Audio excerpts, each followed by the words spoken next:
Today we're diving into an inspiring speech by Priyanka Chopra at the United Nations. As a UNICEF Goodwill Ambassador, Priyanka has been a vocal advocate for children's rights. In today's video, we'll explore her powerful words at UNICEF's 70th anniversary event, where she discusses the importance of collective action and the role of humanity in shaping the future for our children. Stay tuned as we break down her speech, highlight key vocabulary, and discuss the broader implications of her advocacy. Let's get started. Good evening, ladies and gentlemen. It is such an honor for me to be here tonight in this iconic UN building celebrating UNICEF's 70th anniversary. First of all, I want to take a moment to celebrate every minute of these 70 years where UNICEF has worked selflessly for every child. Today, we all stand here to renew that exact pledge. To every single person involved in UNICEF, keep doing what you're doing because the world is a better place because of you. My involvement with UNICEF started 10 years ago in India. Today I stand here humbled, enriched, committed because of that exact experience. I want to thank the India team who has worked tirelessly with me for over 10 years now for the amazing journey so far. And I want to thank UNICEF for giving me this opportunity to extend the work that I can do to the world. Everywhere we look today, you can see the advancement of man, how the human mind has basically invented, created, and built a whole new world.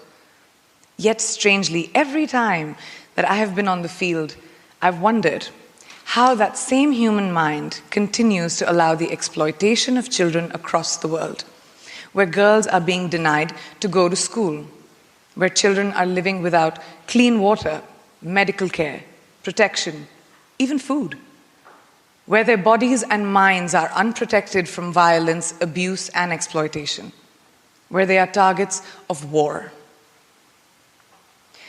Every day, horrifying images, fresh horrifying images flash across our screens. A 10-year-old girl dressed as a bride, marrying a man twice her age. A boy sitting at the back of an ambulance trying to understand what just happened to him. A girl watching her brother go to school as she prepares for another day of housework. A boy's lifeless body washing up on a beach far, far away from his home. Ladies and gentlemen, people of the world, we ask you to join us today to become the collective voice of oppressed children across the world in our fight against the injustices that they have had to endure every day. I thank you for being there today. I'm humbled, inspired even more as I look around and I listen to everyone here, not just to be a part of UNICEF, but to be involved with all of you individuals who have selflessly dedicated their voice, their time, their heart into helping the world see light, that we are seriously endangering our future, which is our children. I recently read a quote somewhere that being human is given, but keeping our humanity is our choice. So let's choose humanity. Let's choose to act now, let's choose to fight now, and let's choose to ensure a better world for our children and their children and the generations to come. My wish for children is freedom. The freedom to think, the freedom to live. Thank you very much. Good evening, ladies and gentlemen. This incredible panel of women that are so inspiring.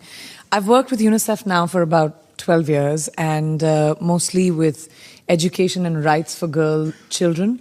Whether it was my travels around India, Jordan, recently to the Zatari camp with Syrian refugees, whether it was Zimbabwe, where the numbers are staggering. 1 out of 3 girls under 18 has been sexually violated.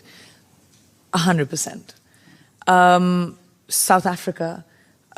Violence comes out in so many forms, whether that's sexuality, whether that is physical violence, emotional violence.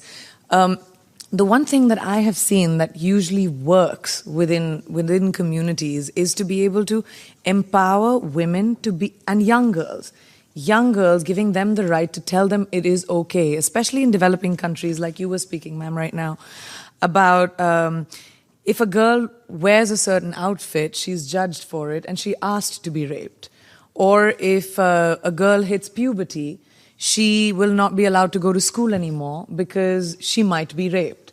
Or it might, and that will bring dishonor to the family. These are certain little things that are set in mindsets which have been for thousands of years been told to us as women, that we dictate our intention or everything that we want to achieve by the clothes that we wear, or the way that we speak, or how loudly we speak, or what point we're trying to make.